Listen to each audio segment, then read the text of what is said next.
colleagues who was from Argentina and fell asleep in the meeting. But what was interesting was, so Arthur and Gujau presented all the documents, the writs, the rulings by the Supreme Court of Canada that proved their case this land was stolen and that they were owed billions in unpaid debts. And they said, Canada is not a great place to do investment because what if we called in these debts? And it was very interesting because the guy from Moody's nodded and he said, "You're right. We've been following these court rulings, but we have decided that you are not going to collect on these debts.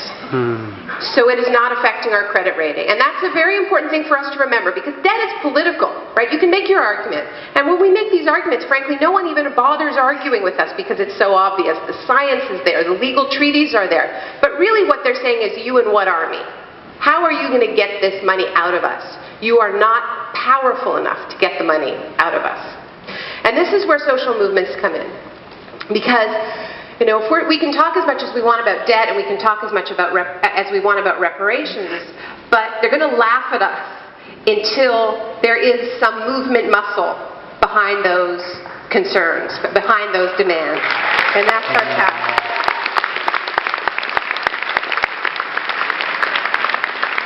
Now, I think there's all kinds of things we can do. You know, as the only person from a debtor nation on this panel, I have to acknowledge that Canada, boy, we owe a lot. We are the climate criminal of all climate criminals here in Copenhagen because we signed the Kyoto Protocol, unlike the United States. They didn't sign.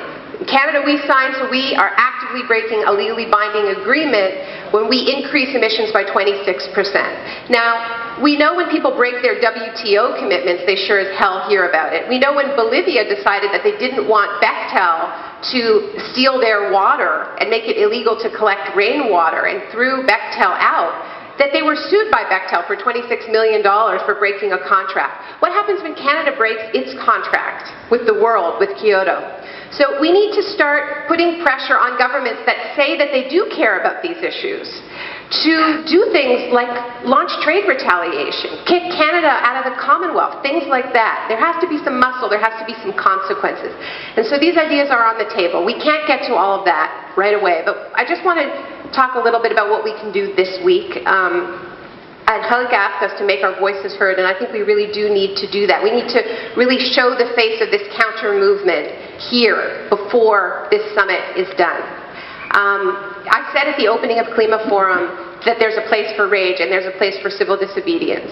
I was not saying, as some news reports claimed, that Copenhagen should be trashed. I really don't think so. I think that's a very bad idea. And I'm going to say that explicitly, even though people are always telling me, don't say it's bad, don't say it's bad. Listen.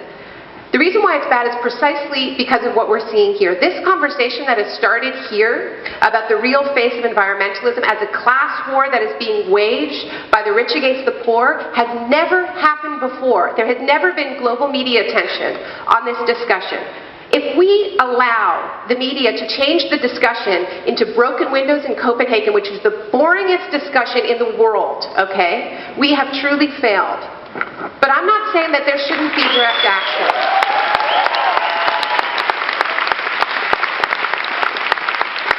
There should be direct action. And I want to call on all of you to support